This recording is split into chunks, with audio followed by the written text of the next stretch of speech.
2장 다시 1절부터 10절 말씀까지 우리가 보겠습니다. 여러분 지금 우리가 무슨 성경 말씀을 우리가 생각하는지 혹시 아세요? 주인공이 누구죠? 누구요?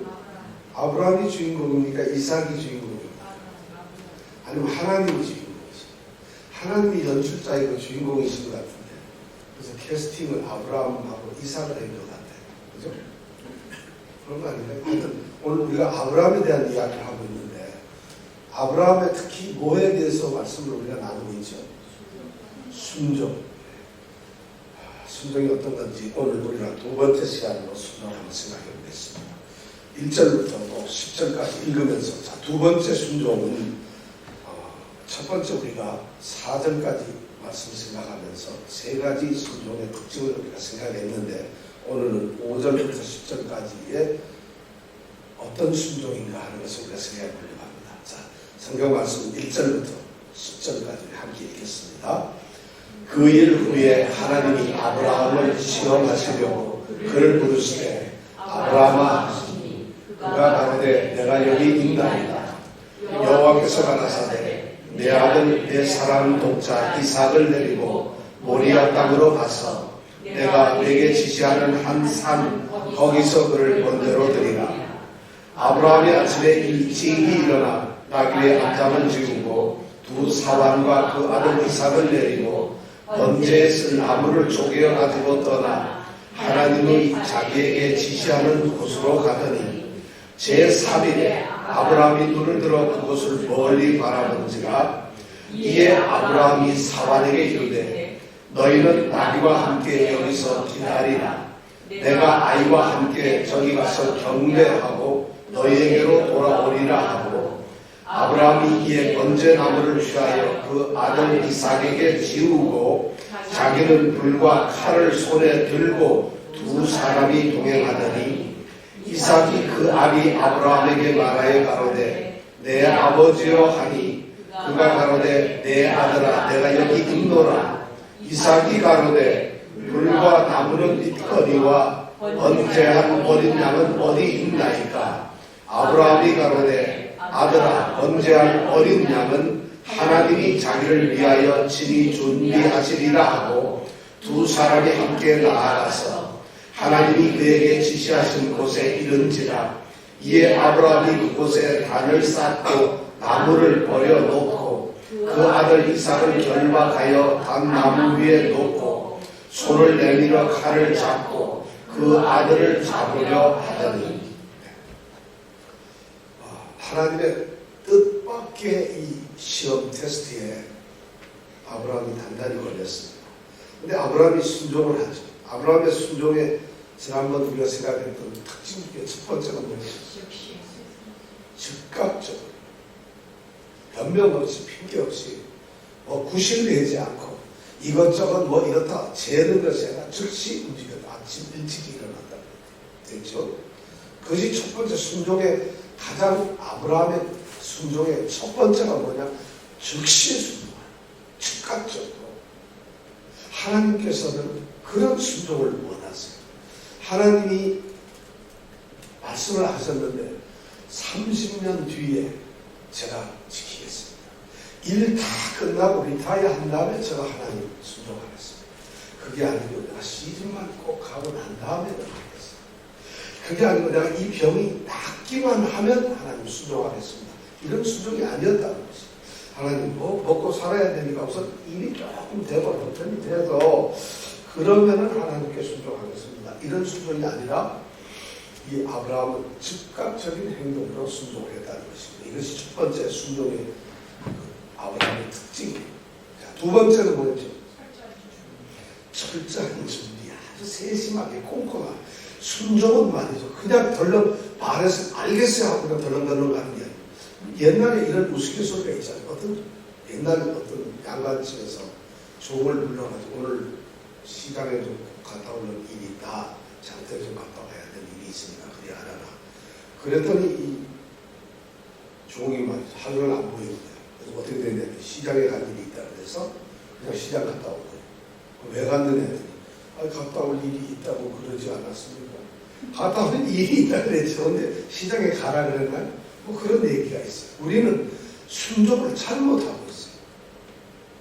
자기는 순종을 한다고 하는데 그 순종이 명령을 내고 또 하라고 지시하신 그분의 생각과 다른 데 있다. 그분은 이렇게 하라고 하는데 난 이렇게 해요. 그럼 그건 순종이 아니고 뭐예요? 딴지 다릅니다. 딴지. 그러면서도 자신을 순종하고 있다고 생각해요. 우리 순종의 가장 심각한 것이 그겁니다. 하나님께서 우리에게 하신 말씀은 그 말씀을 그대로 지키는 것이에요. 근데 그대로 잘 지키기 위해서 우리가 더 생각하고 기도하고 말씀을 읽으면서 하나님의 뜻에 가장 가깝게 그 말씀 그대로 지키도록 이렇게 세심하게 준비하는 순종이 우리에게 필요합니다. 바로 이 아브라함이 그거예요.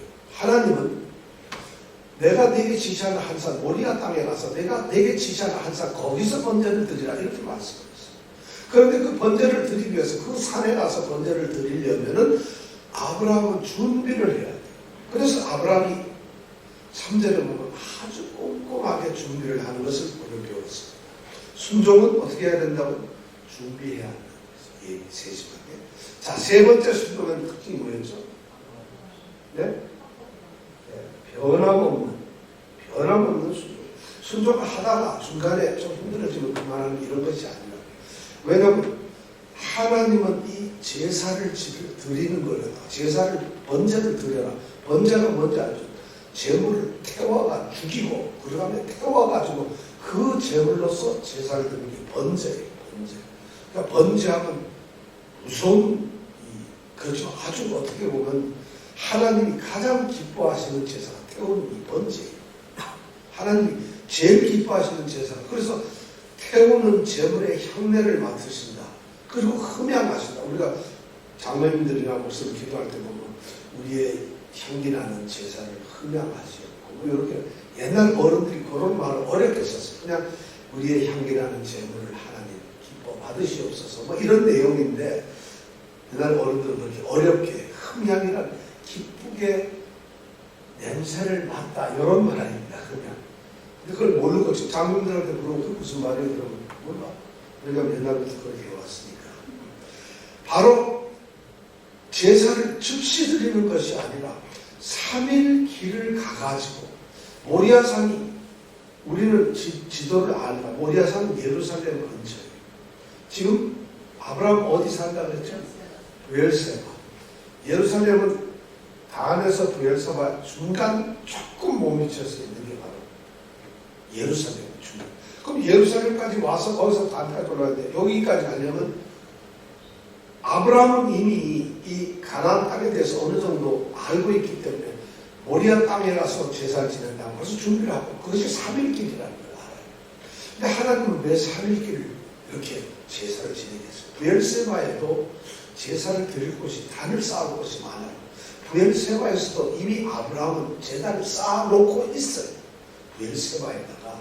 그럼 거기에다가 번제를 지리려면 뭐 아침에 일어날 것 없이 저녁에 즉시 제사를 드릴 수도 있었을 텐데 3일길을 간다. 순종은 말이다. 하나님께서 테스트하는 믿음을 테스트하는 그 순종은 3일길을 가야 됩니다. 그래서 오늘 아브라함은 지금 3일의 순종 여행을 가고 있는 거죠. 그 기간 동안에 3일 동안에 자신이 하나님의 말씀으로부터 받은 그 명령을 생각을 할 수가 있잖아요. 그리고 그것을 갈등도 할 수 있고 그것을 갖다가 막 염려도 하고 어떤 궁리를 할 수 있잖아요. 그 모든 것을 이겨내고 변함없이 3일 동안 가서 제사를 드리도록 하나님은 그것을 보시는 거예요. 우리가 어떤 하나님이 약속하신 것이 혹시 우리가 기도하는 것이 금방 이루어지지 않는다면 그것이 바로 이거 3일 순종의 여행이구나 이렇게 생각을 하죠. 왜냐하면 하나님은 즉시 응답을 하시는 수도 있지만은 상당 기간을 우리에게 테스트하면서 기다리기를 원한다는 것입니다. 순종은 그러기 때문에 변함이 없이 가야 된다는 것입니다. 이것이 우리가 지난번에 지난 시간에 생각했던 아브라함의 3가지 순종의 모습이었는데 오늘 4가지는 뭐냐면 5절과 6절에 있는 말씀이 바로 4번째 아브라함의 순종의 모습입니다. 자, 5절, 6절에는 어떤 아브라함의 순종의 모습이 나타날까요? 이정근 집사님이 이것을 말해주기를 바랍니다. 우리 지난주에 다 얘기했죠. 고개 숙인다고 되는 게 아니고 뭐 이렇게 씩 웃는다고 되는 게 아니에요. 그럼 이정근 집사님 다음엔 누굴까요? 예, 거의 뭐 거의 100%가 그렇게 되지 않겠나 싶은데. 자, 그러면 5절, 6절 우리 이정근 집사님을 위해서 우리가 다 같이 큰 소리 한번 읽겠습니다. 5절, 6절. 이정근 집사님은 잘 듣고서 나왔어요. 시작. 아브라함이 사환에게 이르되 너희는 나귀와 함께 여기서 기다리라. 내가 아이와 함께 저기 가서 경배하고 너희에게로 돌아오리라 하고 아브라함이 이에 번제나무를 취하여 그 아들 이삭에게 지우고 자기는 불과 칼을 손에 들고 두 사람이 동행하더니. 자, 지금 무슨 얘기를 하고 있는 거예요? 네? 내가 여러분들 보고 묻는 게 아니에요. 지금 무슨 얘기를 하고 있는 거예요? 네, 계속 어떡하겠어요? 지금 하나님은 무엇을 어떻게 하는가를 보고 싶어 하시는 거죠. 근데 무엇이라는 게 뭐예요? 네 아들 이삭을 번제로 드리라는, 어떻게 아들을 태워서 제물로 바치라는 이런 일. 그럼 아브라함이 어떻게 해야 하는가가 바로 오늘 10절까지 나온 말씀이에요.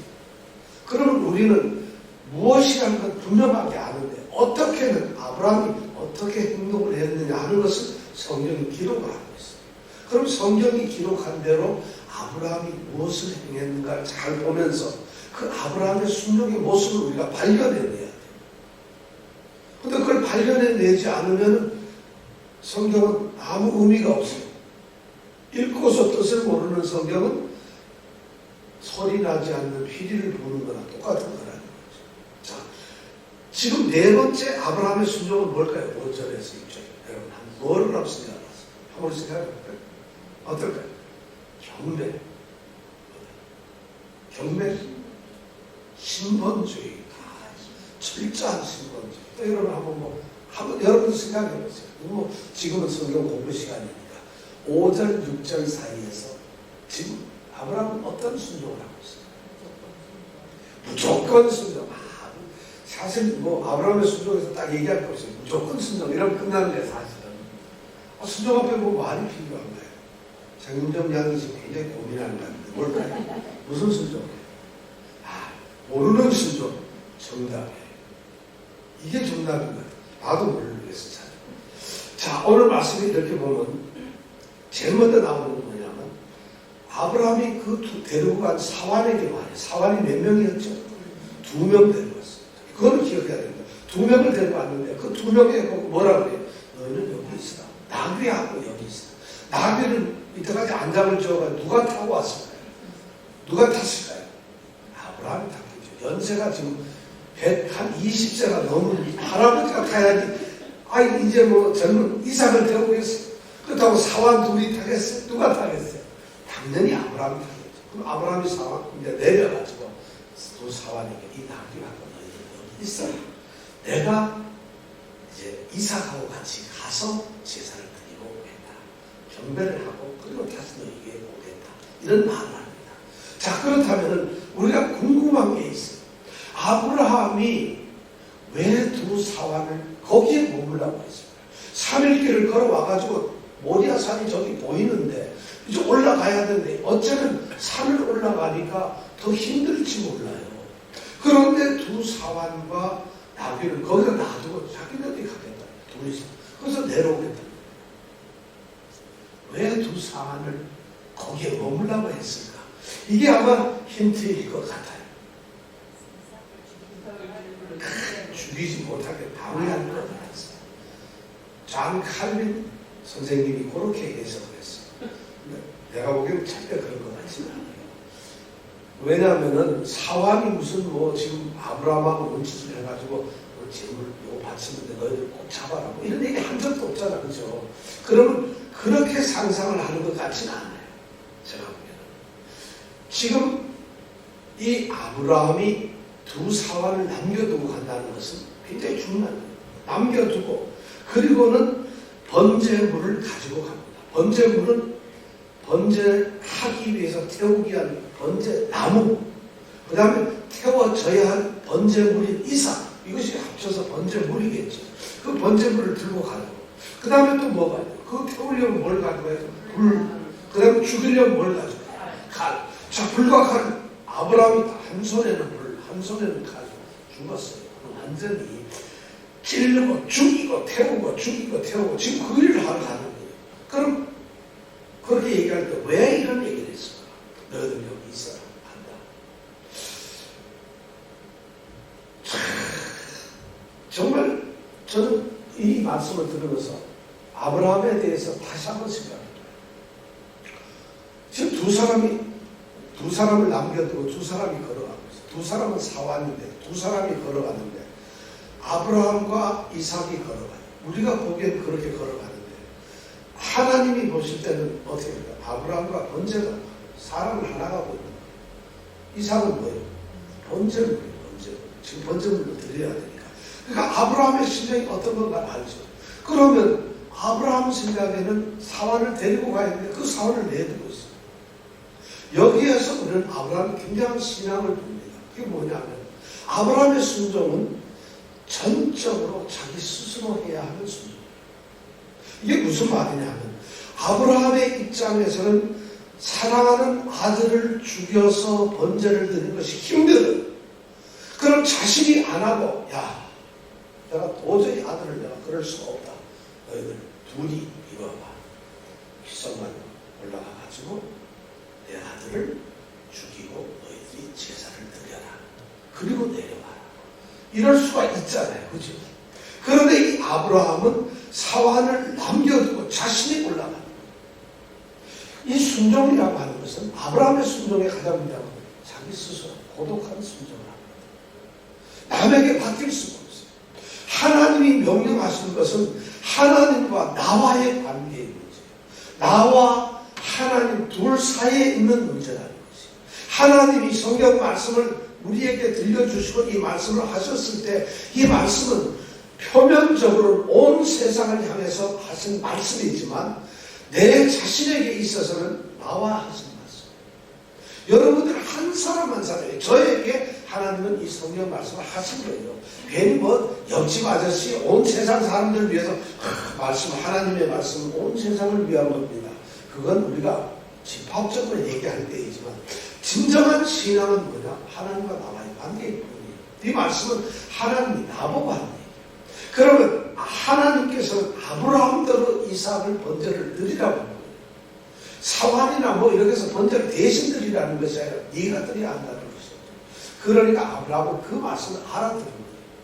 그래서 아브라함의 이 순종은 절대 남에게 맡길 수 없어요. 내가 해야 하는, 내가 순종을 해야만 하는 자기 자신과의 고독한 싸움의 순종이라는 거죠. 우리는 순종을 갖다가 더불어서 대충 이렇게 생각을 하고 그렇게 할 수도 있어요.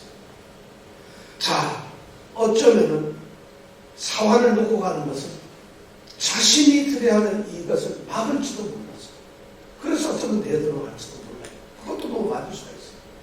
자, 저는 여기서 궁금한 게 아브라함이 이삭을 번제 제물로 드리라고 하는 하나님의 말씀을 들었을 때 그 이야기를 듣고 나서는 밤새 고민을 하고 아침에 일찍 일어났을 거 아니겠어요? 자, 그렇다면 이명택 집사님이 이런 얘기를 만약 들었다면 오문 집사님한테 할까 말까? 어떨 것 같아요? 할 것 같아요. 큰일 났어. 어쩌면 이명택 집사님 몰라 얘기를 안 할 것 같아요. 그럼 오문 집사님 뭐야 왜 그래 표정이 엉망이야 뭐 벌레 씹었어? 배두부한테 물렸어? 왜 붙어있는 거야? 아마 이럴 거예요. 얘기를 하는데 아브라함은 어땠을까? 얘기했을까요? 제가 보기엔 안 했을 것 같아요. 안 했다가 그 성깔 있는 사라가 자기가 90세에 얻은 아들인데요. 그렇잖아요. 그 아들이 이 영감이 노망이 들어가지고 괜히 하나님 소리처럼 착각을 한 거다 이거지. 그렇지 않겠어요? 헛소리 하지 마라. 하나님이 어디 사람을 갖다가 지금 아들을 제물로 바치나 그런 하나님이 어디 있어? 이 노망은 아마 모르고라도 아들을 풀어놓고 이 남편을 가뒀을 거야. 엄청도 못하고. 그렇잖아. 노망 들었잖아. 이게 나이가 몇 살이야? 120살이 넘은 게 아들을 번져드리라고 하나님이 그랬다는 거야. 그 말 믿겠어요? 그러니까 아브라함 얘기를 했을까요? 안 했을까요? 안 했습니다. 아마 이것이 하나님과 자신과의 문제. 그러니까 만약 얘기했다면 아무것도 안 돼요. 사활을 넘는 이유가 바로 그런 거예요. 이 명령은 내가 수행해야 돼. 내가 스스로 고독했지만 어느 누가 알려주거나 도와줄 사람이 없어요. 나가 하나님의 말씀을 순종하는데 이것은 남에게 의지할 수 있는 것이 아니라 자기 스스로 고독. 여러분 어떤 환경에 있든 무슨 일을 당하든지 하나님께 순종하는 건 자신이야. 하나님을 향한 내 자신의 영적 삶. 내가 해야 되는 일이라는 거죠. 우리는 가게 안 되면 목사님 와서 기도해 주세요. 몸이 아프면 목사님 기도해서 기도빨 그렇게 나는 게 아니에요. 목사가 기도해서 나을 것 같으면 세상에 안 날 사람 어디 있고 장사 안 될 사람 어디 있겠어요. 그게 아니라 하나님과 자신과의 문제. 물론 기도를 합니다. 하지만은 중요한 것은 하나님과 자신과의 문제다. 이것이 잊어버려지니까 마치 누가 와서 축복 빌어주면 더우사리로 그 축복 빌어주는 데 슬쩍 끼워가지고 숟가락 하나 더 넣고 복을 받으려 이런 것은 있을 수가 없다.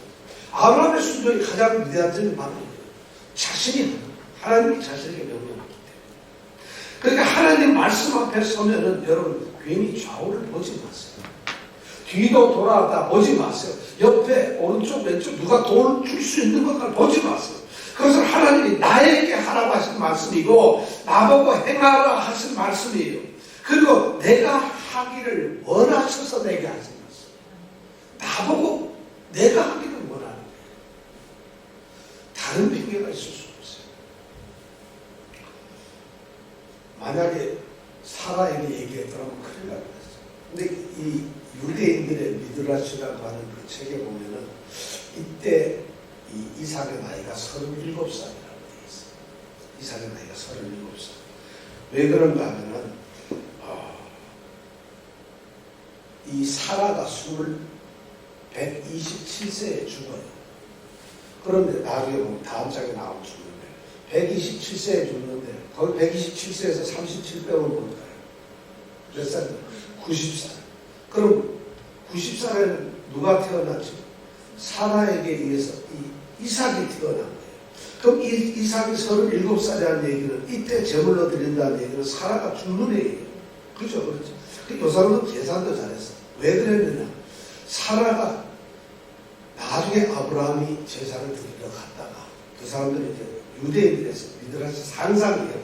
제사를 드리러 갔다가 제사를 이제 다 하나님이 수양을 준비해가지고 제사를 안 드리고 그래서 자랑스럽게 이삭을 데려왔어요. 자, 이제는 얘기해도 되죠. 이제는 말할 수 있다. 그죠? 그러니까 사라도 사실은 이번에 이런 일이 있었어. 얘기를 했을 거예요. 그죠? 그래서 사실 이번에 하나님이 나보고 이 이삭을 제물로 드리라고 했어. 그래서 내가 그 말 듣고 갔잖아. 근데 하나님이 준비했으니까 살아왔잖아.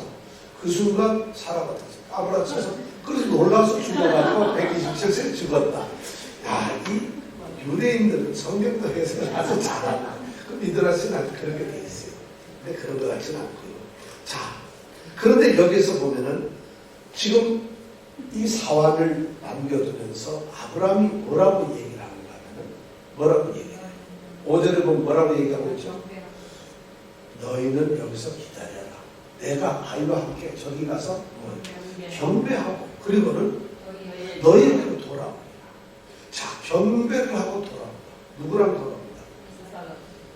이삭하고 진짜 돌아오는 것이 아니지요. 지금 모르는 거예요. 우리는 그러니까 여기서 이삭과 같이 돌아오리나 이렇게 써있지 않잖아요. 내가 아이와 함께 거기 가서 경배하고 아이하고 가는 것까지는 경배하는 것까지는 맞아요. 그죠? 그 다음에 너에게로 돌아오면 누가 돌아온다? 아브라함이 여기서 경배를 아브라함의 머릿속에는 말이죠. 예배만 생각하고 하나님께 영광을 돌리는 것만 생각을 하고 있다는 얘기예요. 이게 여러분 생각해보세요. 거짓말을 숫자 둘러대는 걸까요? 내가 지금 제사 둘러가는데 경배하고 돌아올게. 거짓말로 둘러대는 게 아니에요. 아브라함은 지금 정직하게 자기가 할 일을 얘기하고 아브라함의 머릿속에 생각나는 것은 경배하는 예배지 그 예배의 제물이 무엇이 되는가 그건 중요한 것이 아니에요. 왜냐하면 그에게는 예배 자체가 중요한 거죠. 예배를 드리기 위해서는 아무것도 중요한 게 없어요. 뭐가 아들이든 뭐든 그것은 아들에 아무 관계가 없다. 지금 그런 말을 이 신앙 고백을 하고 있는 것이에요. 아브라함이 여기서 보면은 정말 자기 자신이 해야 되는 이런 순종을 우리에게 얘기해 주고 있어요. 자, 이것이 네 번째 아브라함의 순종의 특징입니다. 그 다음에 다섯 번째 특징은 뭐냐면 7절 8절에 있습니다. 자, 7절 8절 한번 읽어볼까요? 다 같이 시작. 이삭이 모함이 아브라함에게 말하되 내 아버지여 하니 그가 가로되 내 아들아 내가 여기 있노라. 이삭이 가로되 물과 나무는 있거니와 번제할 어린 양은 어디 있나이다. 그 다음에 왜 안 됐어요? 네? 아브라함이 아들아 번제할 어린 양은 하나님이 자기를 위하여 친히 준비하시리라 하고 두 사람이 함께 나아가서 자, 3일 길을 걸어보면서 아브라함과 이삭은 한마디 대화가 없었어요.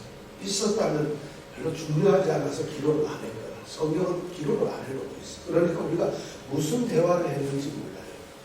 그런데 우리가 성경에서 아무 기록이 없는 것 같다 상상을 해가지고 이삭이 아버지 우리 이번에 머리화산 갔다 오고 난 다음에 제가 이제 장가를 좀 가야 되겠어요. 뭐 이런 얘기를 했다 생각하면 안 되겠죠. 무슨 얘기를 했는데 아무 얘기를 기록을 안 하고 지금 처음으로 아브라함과 이삭의 대화가 나옵니다. 근데 그 대화가 우리의 마음을 너무 아프게 해요. 대화가 뭐예요? 지금 이삭이 제물을 드려 가지고 모리아 산으로 가는 것, 그래서 가서 아버지와 같이 번제를 드리러 가는 것, 이거를 처음에는 몰랐어요. 뭔지는 몰랐는데 3일 길을 걸어오고 모리아 산까지 와가지고 그것도 3일 길 걸어와서 번제한 나무와 불과 그 다음에 칼을 들고 아버지하고 이렇게 가는 그 산으로 올라가는 그 순간에 드디어 이 이삭이 생각이 나는 거예요. 뭐가 생각났어요? 번제할 양이 없는 거예요. 양이.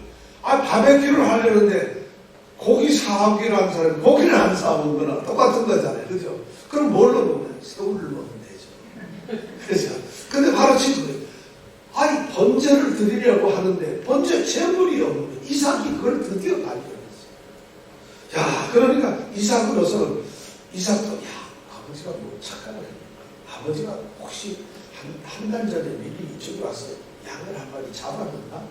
아니면 아버지는 이 3일길 와서 이 모리아 산에 뭐가 있는 줄 여기서 사냥을 해서 드리는가? 아마 혼자 생각을 많이 할 수 있겠죠. 그러니까 이삭이 궁금해서 묻습니다. 아버지, 번제할 불하고 칼, 번제 다 있는데 양이 없어요.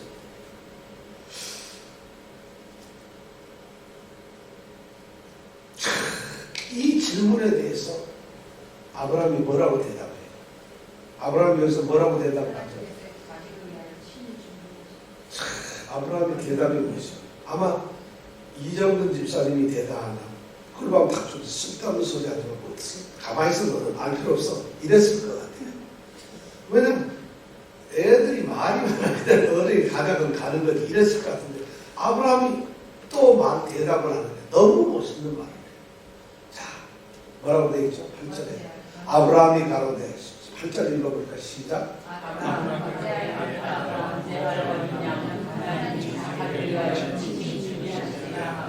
번제할 어린 양은 하나님이 자기를 위하여 친히 준비하셨다. 지금 이 말이 아브라함이 정말 믿음이 좋아서 한 얘기일까요? 아니면 당황해서 아들이 갑자기 번제할 양 어디 있어요? 하니까 뭔가 둘러대야 되는데 왜 우리 어른들 다 그런 거 해봤잖아요. 부모님들 그죠? 가윤이가 뭐라 그러면 얼른 슬쩍 둘러댈 때 거짓말 하잖아요. 대충 그죠? 아니 아니면 이거 그래 하잖아요. 우리 다 그런 거 하잖아요. 그러면 아브라함도 지금 이 결정적인 순간 이제 잠시 후 1시간이나 뭐 2시간 뒤면은 무조건 죽여야 되는데 이때 물으면 2시간만 지나면 끝인데 그걸 물었을 때 뭐라고 대답을 했어요? 근데 아브라함이 지금 얘기하는 것이 너무 무서워요. 지금 아브라함이 머릿속으로 이성적으로 지금 자기가 알고 있는 건 뭐예요? 자신이 드려야 될 번제가 이삭이에요. 이삭.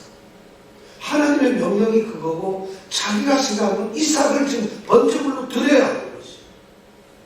근데 아브라함이 이삭 너희가 바로 번제물이다 이렇게 얘기를 하지 않고 하나님이 준비를 하신다.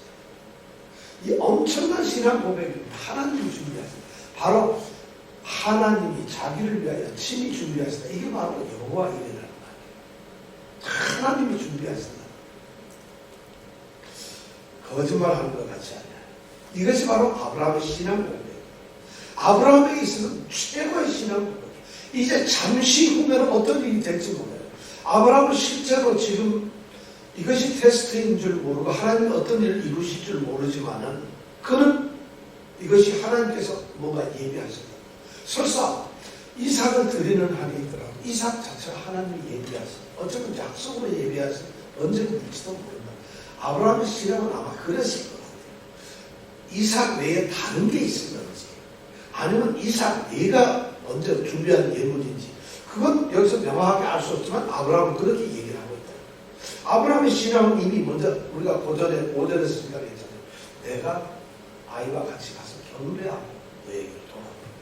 경배하고 돌아온다는 것이에요. 절대 그러니까 여기서 돌아온다는 것은 말은 우리가 아이라는 말은 없지만은 사환들에게는 반드시 아이와 함께 돌아온다는 것을 암시라고 했어요. 그런데 그것을 이미 거기서도 신앙 고백을 했는데 여기에서도 똑같은 신앙 고백을 하고 있어요.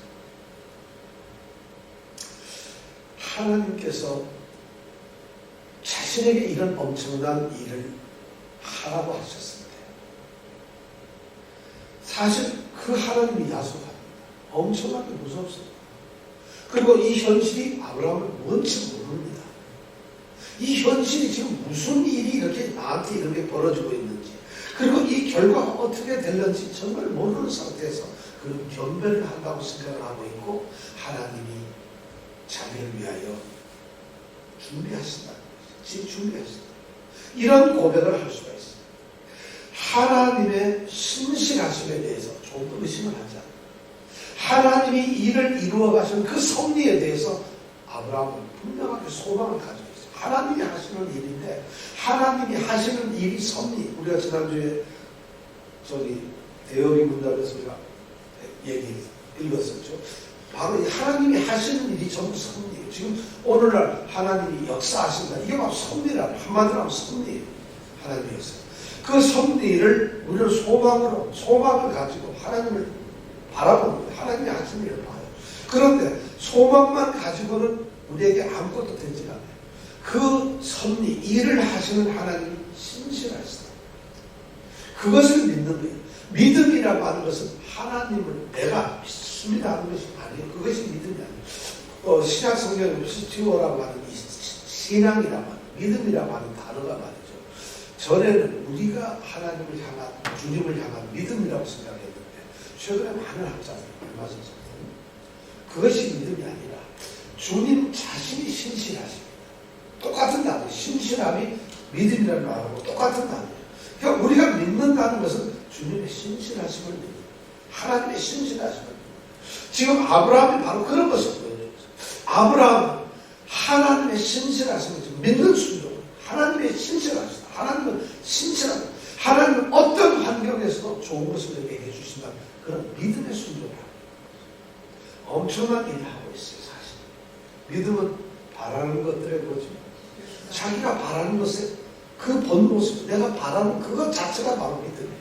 그리고 보이지 않는 것, 안 보이는데 그것이 보이는 것처럼 증거가 되는 이것이 믿음이에요.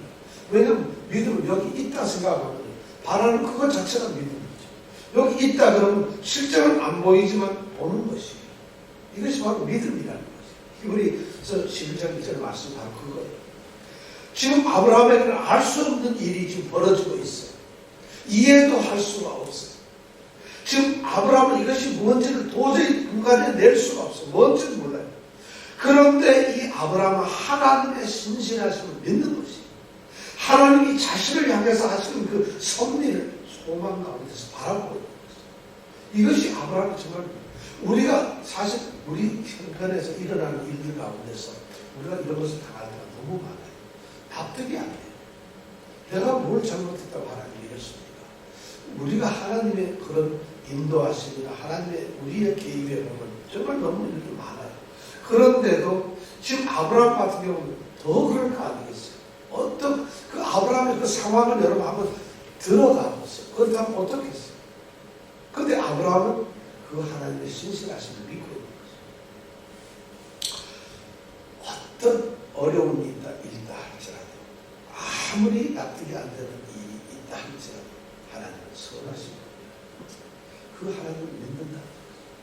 그래서 하나님을 믿는 것입니다. 설령 내가 죽어요. 그래도 하나님께서 내게 가장 선한 것으로 채워주십니다. 죽기 때문에 우리가 나쁜 것이 아닙니다. 우리 인간적인 생각에서 죽음이 안타까워. 내가 신실하게 하나님을 믿었을 때 하나님이 나를 불러가신다. 그거 자체가 영적으로 하나님 앞에 또 내 앞에는 손을 댈 게 하나도 없어요. 사실. 그런 것까지도 나에게 어떤 것 다 무시하고 하나님의 섭리에 대해서 전적으로 신실하심을 믿는 것. 바로 그런 순종을 아브라함은 했다는 거죠. 신실하심을 믿는 순종. 그러면서 그러니까 그가 얘기하기를 하나님이 친 준비하신다. 내가 경배하고 다시 내가 돌아온다. 저는 여기서 아브라함이 내가 아이와 함께 가서 경배하고 너희에게 돌아오리라 할 때 아이와 함께 가서 경배하고 요 말을 다 가만히 생각해보세요. 아이와 함께 가서 경배하고 요 말은 무슨 말이에요? 우리가 쉽게 얘기하면 내가 지금 아이하고 가서 아이를 죽여가지고 점을 바쳐서 제사 지내고 돌아오리라 요 말이잖아요. 그런 말이잖아요. 그죠? 지금 무슨 우리처럼 그냥 가서 할렐루야 이러고 온다는 게 아니에요. 내가 아이와 함께 가서 경배하고 너에게로 돌아오리라. 죽이고 점을 들고 이런 말. 자, 그렇다면 아들 이삭을 죽이는 것이 하나님께 드리는 예배인가요? 그게 예배입니까? 바로 그게 예배라는 거예요. 아브라함 머릿속에는, 아브라함 생각에는 바로 그것이 예배라고 생각합니다. 그럼 여기서 아들 이삭을 죽이는 것이 예배라고, 경배하는 것이라고 생각했다면 지금 아브라함 머릿속에 있는 예배라는 건 뭘까요? 하나님 말씀의 순종이에요. 순종 자체가 예배라는 거예요. 예배는 말이죠. 하나님 말씀에 대한 순종이에요. 그분의 뜻에 무조건 순종하는 것. 그게 예배라는 거예요. 우리는 착각. 예배가 여러분 뭐냐? 그러면 우리가 가장 예배에 잘못된 것이 두 개가 뭐냐면 첫 번째가 예배 의식에 참여하는 것이죠. 이것이 참 심각한 종교적인 문제인데 찬양하고 기도하고 말씀 이런 설교도 하는 이런 그거는 예배에 포함된 하나의 순서 의식이잖아요. 그걸 함으로써 내가 예배를 드렸다. 내가 주일 예배에 예배당에 왔기 때문에 나는 예배를 드렸다고 생각합니다. 심각한 문제, 그것이 종교화가 됩니다. 그러니까 그런 걸 가지고 프로그램을 만들고 그걸 가지고 제도를 만들고 종교니까 그건 예배가 아닙니다. 예배 의식을 우리가 지킨 겁니다. 예배 의식을 지켰다는 거죠. 내가 오늘 교회 가서 주일 예배 시간에 그 자리에 있어서 모든 예배, 찬송, 기도, 모든 설교 듣고 찬송 다 하고 헌금도 하고 나는 예배 의식을 오늘 가졌습니다. 이런 말이 예배를 드렸다는 건 아니에요. 그러니까 얼마나 심각해요. 그것 자체가 나쁘다는 것이 아니라 예배는 그 이상의 것이다. 무슨 말인지 알죠? 여러분 예배 의식에 사로잡히지 마세요. 한국 우리 교회 우리나라 지금 전 세계적으로 기독교의 가장 심각한 문제가 예배 의식을 예배로 생각합니다. 그러니까 한국 교회는 무조건 예배당 많이 끌고 나오려고 그러고 뭘 많이 해라 그러고 이런 걸로 전부 다 하고 있어요. 미국에도 그 교회가 커져야 되고 행사가 많아야 되고 프로그램이 있어야 되고 뭘 해야 되고 이걸 예배로 생각을 하도록 만들었다는 거죠. 그래서 성수주의 잘했다. 성수라는 말이 주의를 거룩하게 지켰다는 말 그런 말이 아니잖아요. 심각 예배 의식에 참여한 것이 예배가 아니라 이걸 여러분 생각합니다. 근데 예배는 진실하게 드려요. 자, 그게 우리가 잘못된 이 경배고 또 경배 예배의 또 하나의 잘못은 뭐냐면 의식 없이 드려요. 의식이 없어요. 예배 자체가 아무 생각이 없어요. 이걸 제가 이렇게 이해를 합니다. 이병택 집사님 오늘 하루 종일 일하고 운전하고 다녔어요. 근데 내가 이병택 집사님을 오늘 운전하면서 보신 거 뭐 봤죠? 너무 많이 봤을 거야. 1시간, 2시간 운전하면 눈 뜨고 보잖아요, 전부 다. 그러면 저 오늘 본 게 뭐예요? 10가지만 얘기해보세요. 그러면 이명택 지사님 나한테 그걸 기억해서 얘기를 할까요? 안 합니다. 못 합니다. 왜냐하면 우리는 모든 것을 보지만 모든 것을 보는 것은 아니에요. 무슨 말이냐? 내가 기억하고 싶은 것, 내가 꼭 알아야 돼. 내가 의식을 가지고 보았던 것만 우리는 보게 돼요. 우리가 길을 가면서 지금 이 순간 내가 여러 가지 봐요. 저기 뭐도 있고 뭐 다 보지만 그냥 보는 것하고 내가 기억을 하고 아는 것하고 전혀 달라요. 그냥 눈으로만 볼 뿐이지 이건 의미가 없는 거예요. 내가 생각을 가지고 예를 들어서 사고를 내고 내가 그러면 그 차 번호판 이런 거 다 기억나고 다 봐요. 그냥 지나면 번호판 100개가 지나도 난 관심도 없어요. 보긴 보지. 그러나 그건 진짜 보는 게 아니다. 예배라는 게 뭐냐? 예배는 우리의 의지적 행동, 의식이 있어요. 예배에 왔는데 딴 생각을 해요. 예배를 왔는데 다른 행동, 의식이 없어요. 예배에 대한 간절함이나 예배에 대한 자기 생각, 이게 영과 진리로 예배드린다는 게 영이라는 것은 의식이 아니고 예배 의식으로 드리는 게 아니라 정말 우리의 영으로 드리는 예배예요. 영과 진리로 해요. 진리라는 것은 뭐냐? 우리의 참된 의식을 가지고 드리는 거예요. 그런데 그런 예배, 오늘날 예배의 가장 심각한 문제가 이 두 가지가 의식에만 사로잡혀요. 의식만 하면 예배를 드렸다 생각합니다. 두 번째는 와 있어가지고 간절히 하려는데 아무 생각이 딴짓 다 생각이 없다. 예배에 대한 집중도 안 되고 예배를 정말 예배로 생각하지 않는다. 그리고서 예배 드렸다고 생각합니다. 심각한 문제. 지금 여기서 아브라함은 경배를 드린다고 했을 때 아들을 죽이려고 하는, 아들을 제물로 드리려는 그것을 경배라고 생각합니다. 이런 예배가 참된 예배가 아닌 것입니다. 지금 그런 게 어떤 환경 순간에도 어떤 우리에게 고난과 고통과 정말 가장 힘든, 우리가 미치도록 정말 힘들 때 그때 우리가 진짜 예배를 드린다. 그 모든 것을 덮으려고 하나님께 향하는 것, 그것이 예배 앞에서 큰게가 없어요. 지금 아브라함이 바로 내가 가서 경배하고 돌아온다는 얘기, 바로 아무런 핑계를 대지 않는 예배에 사로잡힌 사람. 이것이 여섯 번째, 하나님의 신실하심을 믿는 것이에요. 신실하심을 믿는 순종. 여러분, 순종은 그냥 똥배짱으로, 깡으로, 오기로, 아니면 나의 큰 의식으로 그냥 난 순종해야, 이건 순종이 아닙니다. 하나님이 신실하기 때문에 그 신실함을 좀 믿고 순종을 하는 거죠. 이런 순종이 순종이라. 하나님이 원하시는, 너 나를 믿느냐? 그럼 순종이라. 너 순종하느냐? 그럼 나를 믿고 있구나. 이것이 하나님의 뜻이죠. 자, 그 다음에 마지막 여섯 번째, 아브라함의 순종. 9절, 10절 말씀입니다. 자, 9절, 10절 함께 읽어볼까요? 시작. 하나님이 그에게 지시하신 곳에 이르니라. 이에 아브라함이 그곳에 단을 쌓고 나무를 버려놓고 그 아들 이삭을 결박하여 단 나무 위에 놓고 손을 여기는 칼을 잡고 그 아들을 잡으려 하더니 드디어 제사를 드려야 할, 번제를 드려야 할 바로 그곳에 임했어요. 도착했어요. 아침 일찍 일어났어요. 3일길을 걸어갔어요. 준비 다 하고 3일길을 걸어갔어요. 그리고 아들과의 대화 속에서 마음의 아픔도 갈등도 있어요. 그 모든 시간들이 이제 다 지나갔어요. 아브라함에게 있어서 이제 더 이상 물러설 것이 없는 운명적 시간이 지금 다가왔습니다. 어쩌면 그렇게 3일 길을 걸어오면서 하나님이 말씀을 하셨지만 아브라함의 마음속에는 무언가 하나님이 나타나셔서 뭔가 명령을 바꾸시거나 취소하시거나 아니면 말려주시거나 뭔가 기대한 그런 기대가 있었을 거나 희망이 있었을지도 몰라요. 그런데 이제는 가망성이 없어요. 아무것도 없어요. 지금. 어쩌면 하나님께서는 좀 야속도 해요. 아브라함의 믿음을 테스트했다고 한다면, 만약 시험을 한다고 한다면 아브라함이 아침에 일찍 일어나서 지금까지 한 행동을 보면은 아브라함의 진정성이 다 드러난다. 그렇잖아요. 3일길을 준비해서 걸어와가지고 지금 놔두고 잡기 위해서 모리아산 제단 앞까지 와 있는 거예요. 제단 쌓기 위해서.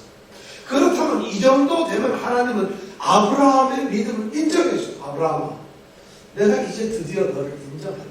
너는 아주 진짜 잘했어. 제가 테스트니까 이 정도면 됐어. 하나님은 그렇게 말씀을 하실 수가 있어요. 지금쯤.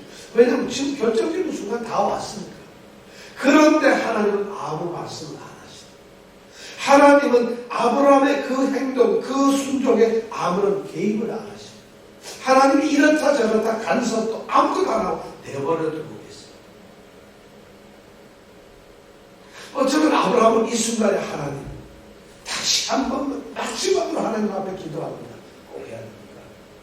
하나님 이거 정말 하나님의 뜻이 간구할 수도 있어요.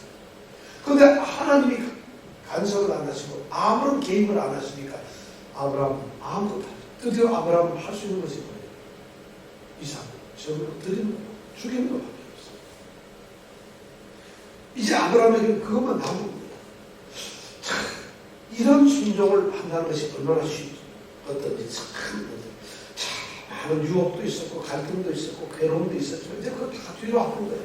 그리고 그런 이 아브라함이 오늘 말씀해 보니까 9절에 보니까 제사를 드리기 위해서 하나하나 준비합니다. 먼저 그곳에 단을 쌓습니다. 돌을 갖다가 단을 갖다가 쌓습니다. 그 다음에 거기에 보니까 그곳 단을 쌓고 나무를 그 위에다 올려놓습니다. 가져갔던 나무를 이삭이 지고 갔겠지. 그죠? 이삭이 지고 갔다야지. 그럼 이삭 등에서 그 나무를 내려가지고 돌로 쌓은 그 단 위에다가 나무를 이렇게 펴놓습니다. 자, 순간순간 지금 여기 9절에 보면 그렇게 돼 있어요. 이에 아브라함이 그곳에 단을 쌓고 나무를 버려놓고 그 다음에 하는 일이 뭐예요? 그 아들 이삭을 아들을 내려놓고 아들이 가만히 서 있어요. 아들을 쫓대 가가지고 뭐래요? 아들을 묶어버려요. 왜냐하면 움직이면 안 되니까. 재물이 갑자기 죽이려는데 튀어나가면 큰일이잖아요. 아들을 묶어버려요. 아들을 결박해요. 그리고는 그 아들을 꽁꽁 묶은 상태에서 번제한 제단 나무 위에다가 놓습니다. 오늘 성경 말씀에서 그렇게 돼요. 이삭을 결박하여 단 나무 위에 지금까지도 하나님은 아무 말씀을 안 하세요. 드디어 아브라함이 손을 내밀어 칼을 잡았어요. 칼을 자기 손에 있는데 무슨 손을 내밀어 했어요. 그죠? 칼을 자기가 가져갔다. 그러니까 단을 쌓기 위해서 칼을 잠깐 놔두겠죠. 그러면 그 칼을 보면서 그 순간까지 아브라함의 마음이 어땠어요? 칼을 잡습니다. 칼을 들고는 드디어 그 아들을 10절에 보니까 손을 내밀어 칼을 잡고 그 아들을 잡으려 했다. 여기 우리는 하더니 이렇게 되어 있지만 본래 보내려면 손을 내밀어 칼을 잡고 그 아들을 잡으려 했다. 이러고 끝납니다. 지금 아브라함의 이 행동에서 9절에서 보면은 한치의 헛된 거나 흔들림이 없어요. 마치 시계 태엽이 돌아가듯이 아주 정확하게 순서대로 착착하고 있어요. 아브라함의 갈등도 없어요. 머뭇거림도 없어요. 두리번 하지도 않아요. 혹시 뭔가 어떻게 달라질까 지체야 하거나 이런 것이 없어요. 아주 정말 촉촉하고 있어요. 지금 아브라함은 정말 약속의 아들 이삭을 제물로 드리는 그 순간에 왔습니다. 바로 최고의 순간, 최고의 순종의 모습을 지금 아브라함이 보여주고 있어요. 이것이 바로 순종이에요. 순종이라는 건 말이죠. 바로 이런 거예요. 절대적으로 순종은 행함이에요. 마지막까지 행하는 것이에요. 그냥 머릿속으로 행하는 것이 아니라 마지막 끝까지 행하는 것이에요. 그것이 순종이에요. 이 순종이 사실 아브라함이 얼마나 먼저 순종이에요. 바로 순종을 했기 때문에, 그러니까 행했기 때문에 아브라함은 그 순종을 이룰 수가 있었다.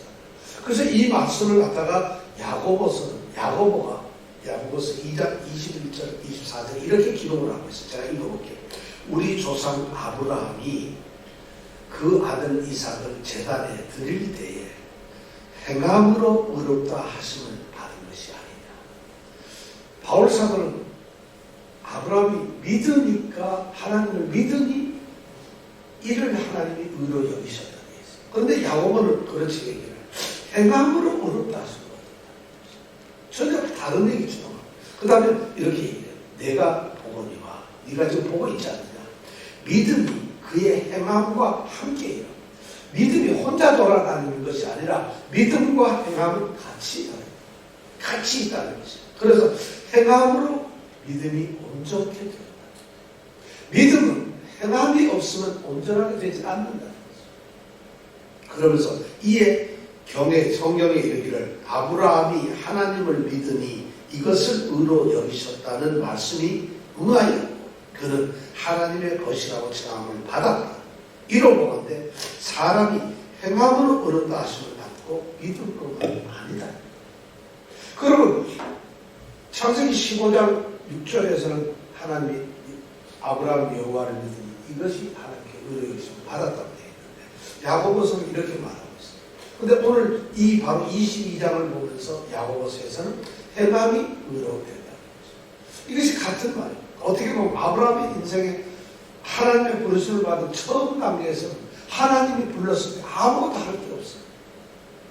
그때는 하나님이 뭘 시킨 것도 아니고 하나님을 아는 것도 아닌데 그냥 하나님이 부르셨어요. 그러니까 하나님의 그 말씀을 그냥 믿고 따라간 거죠. 그러니까 하나님이 따라온 그 믿음을 의로 여기셨어요. 근데 그 믿음이 끝까지 가려면은 마지막에 아브라함이 지금 이제 죽기 얼마 전인데 마지막으로 그 믿음이 의로 되기 위해서는 그 믿음을 순종으로 보여줘야 돼요. 행함으로 보여줘요. 믿음으로 의인데 그 믿음의 순종, 행함을 통해서 그것이 의로 증명이 되어야 한다. 그러니까 믿음이란 우리가 말로 하는 것이 아니에요. 절대로. 성경 말씀 오늘 우리가 보면 아브라함의 믿음이 바로 그런 거죠. 아브라함의 이런 행동을 이렇게 하나하나 아주 구체적으로 오늘 써놓고 있어요. 이것을 뭐하러 써? 이게 뭐 연속 드라마도 아니고 각본도 아닌데 이렇게 쓸 이유가 뭐겠어요? 성경이 지금 이렇게 기록한 것은 순종의 아브라함의 순종의 모습을 우리가 알게 하는 거예요. 자동차를 만드는 이 공장에서 자동차 제작자가 자동차를 만들면 다 만든 다음에 성능 테스트를 만든 사람이 성능을 의심해서는 아니에요. 테스트를 합니다. 성능 테스트 왜 하는지 아세요? 자동차가 성능이 제대로 됐다는 걸 증명하는 거예요. 더 나아가서는 이 자동차를 사가지고 쓸 사람들에게 이 자동차는 안전하다는 걸 증명하는 거예요. 지금 하나님께서는 자동차 만드십니다. 아브라함을 놓고는 아브라함의 믿음이 확실하다는 것을 증명하고 계십니다. 그런데 이 테스트를 통해 가지고 아브라함이 온전하다는 것, 그것을 하나님은 보시려고 하는 것이 아니라 이것이 창세기 22장에 기록된 이유 중에 하나가 뭐냐? 바로 아브라함의 후손, 믿음의 사람들에게 순종이라는 게 뭐라는 걸 알려주고 있습니다. 진짜 이 순종에 대한 것은 이 차를 쓰는 고객이 만약 차의 성능을 알아야 된다면 아브라함의 순종을 통해서 순종이 뭔가를 알아야 될 사람은 누굴까요? 우리예요. 우리가 믿음, 순종, 하나님 잘 믿습니다. 예배 전부 이것이 창세기 22장을 통해서 하나님은 우리에게 이런 것이 믿음이라는 걸 알려주고 싶으신 거예요. 그래서 아브라함이라는 사람을 테스트하고 있어요. 그래서 하나님께서 우리 자신을 죽이고 육신대로 살지 말 것은 뭐예요? 너희 자신을 하나님의 거룩한 제사로 드리라. 우리 자신을 제사로 드리라. 여러분 이 땅에 살면서 여러분이 제물이 되라는 거예요. 이삭처럼 되라는 거예요. 아브라함에게는 이삭을 제물로 바치라 했지만 로마서 12장에 보면 그러므로 내가 하나님의 자녀하심으로 너희를 떠나노니 너희 몸은 하나님이 기뻐하시는 거룩한 산 제사로 드리라. 우리를 제사로 드리라. 우리를 제물로 바치라는 거죠. 그런데 그 말을 우리가 읽으면서 바로 창세기 22장을 생각해야 된다는 거죠. 자기를 드리는 것하고 자기 외아들, 약속의 아들을 죽이는 것하고 어느 게 더 힘들어요? 아들 죽이면 내가 죽지. 진짜 그런지 어떤지 모르겠네. 그렇잖아요. 우리가 보통 그렇잖아요. 그러면 아브라함의 이 믿음을 본받아서 너희 자신을 산제사로 드리라. 그렇다면 우리는 어떻게 해야 돼요? 드려야 되는 것이죠. 근데 여러분 산제사 드립니까? 지금 5분이 산제사 좀 안 드리고 있는 것 같아요. 약간은 죽은 제사를 드려야 돼요. 바로 오늘 이 말씀을 통해서 우리가 알 수 있는 거예요. 아브라함의 순종이 그렇다. 이 순종을 우리가 한번 더 열심히 하자. 창세기 22장 제가 이 말씀을 쭉 읽으면서 여러분들에게 아브라함의 순종에 대해서 말씀드렸어요. 아브라함은 이런 순종을 했어요. 자, 그렇다면 다음 주에는 우리가 뭘 생각하느냐? 하나님 편에 이번에는 아브라함 입장에서 우리가 이 말씀을 읽었는데 하나님과 이삭의 입장에서 이 말씀을 읽어보자. 이삭 얘기 제가 한마디도 안 했잖아요. 하나님 얘기. 오직 아브라함 얘기만 했잖아요. 그럼 여러분들은 또 숙제입니다. 1절부터 이 마지막 절까지 읽으면서 14절까지 읽으면서 아브라함의 이야기에서 하나님은 어떤 일을 하시고 이삭은 무슨 일을 하고 그걸 한번 생각해요. 여러분 이삭이라 생각하고 하나님이라 생각하고 저는 집사님 꼭 바라겠습니다. 자 우리 함께 기도하겠습니다.